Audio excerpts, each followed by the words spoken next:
मा नव उदारवाद आयो तब यहाँ चलिरहेका 26 वटा उद्योगहरूलाई एक एक गरी समाप्त पारियो। सबैभन्दा पहिला त देशको लगभग 50% जुत्ताको माग पूर्ति गर्ने बाँसबारी छाला जुत्ता कारखाना समाप्त पारियो, जसका कारण हजारौं कामदार बेरोजगार बन्न पुगे भने देश छाला जुत्तामा आयातमुखी बन्न पुग्यो। यसैगरी 67% कागजको माग पूर्ति गर्ने देशकै महत्त्वपूर्ण भ्रिकुटी कागज कारखाना समाप्त भएसँगै यसले पनि देशको अर्को आर्थिक क्षेत्रमा वज्रपात निम्तियो। जबकि भ्रिकुटी कागज कारखानाले उत्पादन गरेको कागज बंगलादेश र इन्डोनेसियाले समेत कार्ड र नोट छाप्न आयात गर्ने गर्दथे। त्यो कागज धेरै स्तरीय थियो। बंगलादेशले विशेष प्रकारका कार्ड छाप्नका लागि नेपालमा उत्पादन भएको कागज प्रयोग गर्दथ्यो। त्यो कारखाना समाप्त पारिएपछि अर्घाखाँची, गुल्मी, गोर्खा, पाल्पा, स्याङ्जा लगायत जिल्लाका बाबियो उत्पादन गरेर धनी हुन लागेका किसानको गरिखाने बाटो नै बन्द भयो। देश लगभग औद्योगिकीकरणमा गइसकेको थियो। त्यसलाई ध्वस्त पार्न निजीकरणका नाममा नाफामा चलेका बालाजु औद्योगिक क्षेत्र अनि हेटौँडा औद्योगिक क्षेत्रका कपडा उद्योगहरूलाई समाप्त पारियो। यसले पनि देशको ठूलो मात्रामा कपडाको मागलाई पूर्ति गर्दथ्यो। यसैगरी सस्तोमा सामान ढुवानी गर्ने हेटौँडादेखि काठमाडौँसम्मको रोपवे समाप्त पारियो।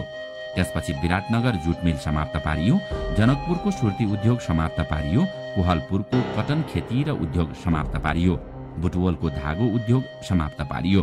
पूर्ण गतिमा सञ्चालनमा रहेका उद्योग धन्दा एकपछि अर्को गर्दै ध्वस्त पारियो। विराटनगरका जुट मिल बन्द भएपछि झापा, मोरङ, सुनसरी र उदयपुरसम्मका सनपाट उत्पादन गर्ने किसानको रोजीरोटी नै बन्द हुन पुग्यो, जहाँबाट मानिसहरूले मनग्गे पैसा कमाइरहेका थिए। वास्तवमै भन्नुपर्दा त्यति बेला नै झापा र मोरङका किसानहरू धनी बन्दै गएका थिए, किनकि त्यति बेला 1 क्विन्टल धान बेच्दा 1000 कमाउन मुस्किल थियो भने त्यही किसानहरूले 1 क्विन्टल सनपाट बेच्दा 3 देखि 6000 रुपियाँ आरामले आम्दानी गर्ने गर्थे।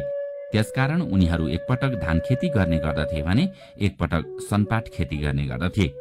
ती उद्योग बन्द भएपछि सनपाट खेती पनि समाप्त भयो। उद्योग बन्द गराउने काम जानाजानी गराइएको थियो। जनकपुर, महोत्तरी र सर्लाहीमा सुर्ती उद्योगहरू थिए।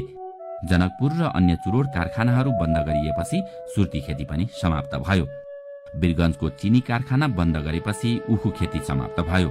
त्यसपछि सर्लाही र जनकपुरका मानिसको आर्थिक अवस्था कमजोर बन्न पुग्यो अनि बुटवलको धागो उद्योग बन्द गरिएपछि कोहलपुर, बाँके, बर्दियामा उत्पादन हुने कटन व्यवसाय समाप्त भयो, जसले गर्दा त्यहाँका मानिसहरू गरिब र बेरोजगार बन्न पुगे।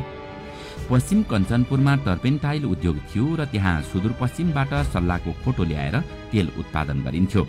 त्यो तेल उत्पादन गर्ने उद्योग पनि बन्द गराएपछि त्यहाँका मानिसको पनि कमाई गर्ने व्यवसाय रोकियो। यसरी देशमा नव उदारवादको आगमन भएसँगै देशलाई टाट पल्टाउने काम सुरु गरियो।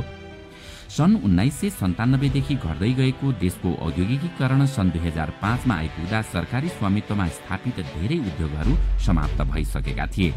त्यसो त देश यो अवस्थामा आइपुग्नुको मुख्य कारण त्यति बेलाको अर्थनीति नै मुख्य जिम्मेवार थियो, तर त्यसको विरुद्धमा कसैले आवाज उठाएन, विश्वविद्यालयहरूले अनुसन्धान गरेनन् अनि सञ्चार माध्यमहरूले पनि कहीँ कतै त्यसको विरुद्धमा लेखेनन्। मतलब नव उदारवादले देश कहाँबाट कहाँ पुग्यो कसैले सोचेनन्। वास्तवमा भन्नुपर्दा नीति र सिद्धान्त भन्ने कुरा आफ्नो देश र माटो सुहाउँदो हुनुपर्छ, न कि अरूको अनुकरण। 1992